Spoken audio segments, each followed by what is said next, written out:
Hello Internet, in this video I'm going to be showing you how to paint the armour of a Death Guard Marine.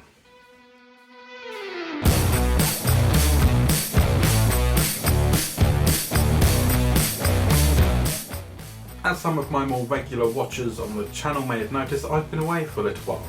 Now this has been due to work and family issues where I had to fly abroad to rescue people who had got into an accident and whatnot. But anyway, I want to start getting back into the YouTube videos because I definitely have neglected them over the last 2 months, and I just want to thank everybody for the massive support on the last video, which was my conversion of a weird boy for my orc army. It got an amazing reception and I just want to say thank you. So now let's move on to the main topic, and that is how to paint the armour of a Death Guard Marine.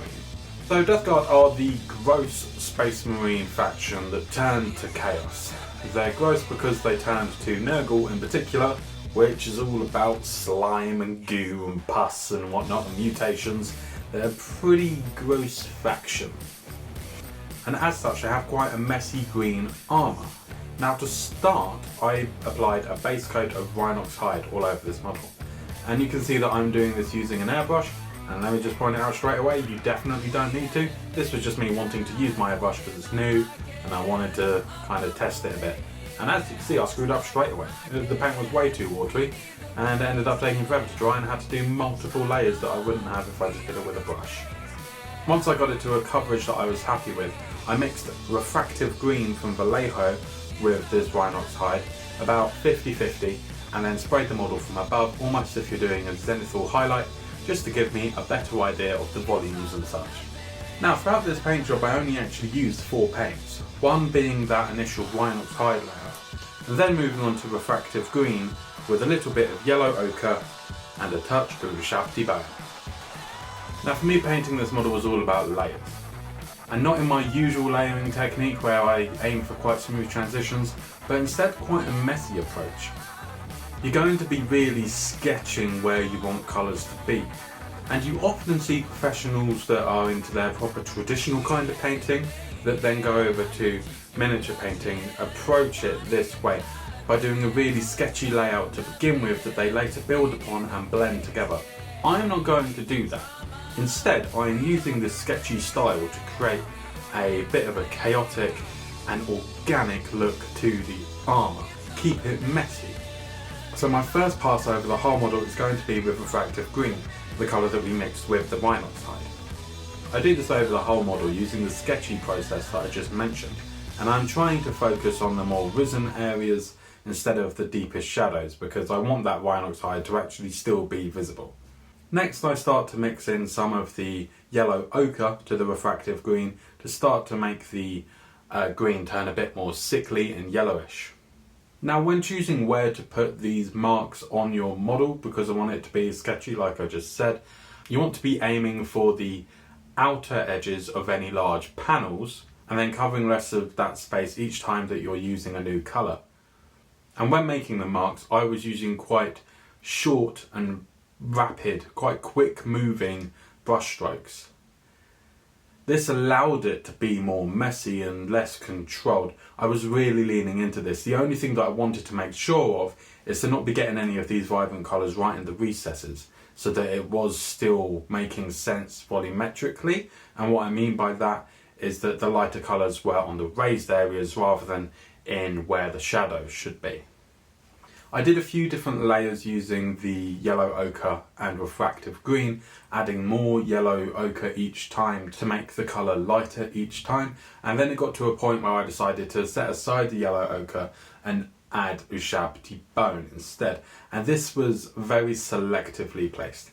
This was almost like doing edge highlighting all over the model, so the edge of the shoulder pads, any of the weird little cratery things they have all over the place, the edge of the knee pads and whatnot, is kind of like the opposite to panel lining.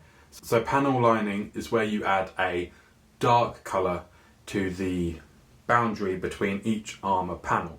So for example, if we said that my hand had an armoured glove on and then this was the armoured piece to my arm or whatever, the panel lining would go here so that you're separating the two pieces, adding some differentiation. So when I'm doing edge highlighting, instead of aiming for in here, I am going outside on the raised part instead of the recessed part. Now if you make a mistake where you accidentally use the light colour in a shadowed area, that's fine. Just add some of the previous colours or Rhinoxide, the darkest of the colours, to that area. And honestly, having these different layers of shades and whatnot may actually make it look more interesting. Before adding my final edge highlight, I decided I was going to wash the model, and I actually used a few different colours. So instead of just doing Agrax Earthshade over the whole thing, which is a brown wash, I did a little bit of that, and then some sepia tones, which are more yellowy, and I also used some Nuln Oil, which is just black. And then you're mixing it all over the model in different areas, just to add a bit of interest, honestly, to make it look like different types of dirt and oils or whatever, just grime in general. Different types of things have landed on the model, and therefore different areas are coloured slightly differently. Once the washes are dried, go in with your final edge highlight, and that is the Armour done.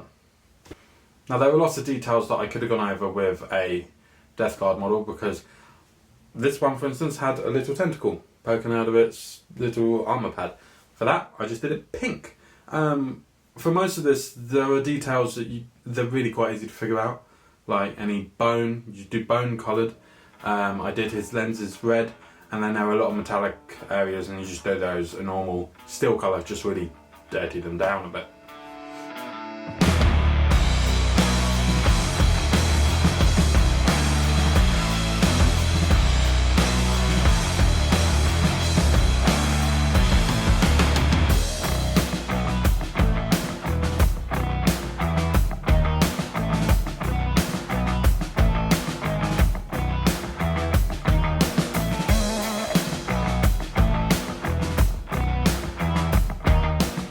So that's it for this short Death Guard video. I actually filmed this footage way back when, before all the drama happened that made me not be able to do any of these videos.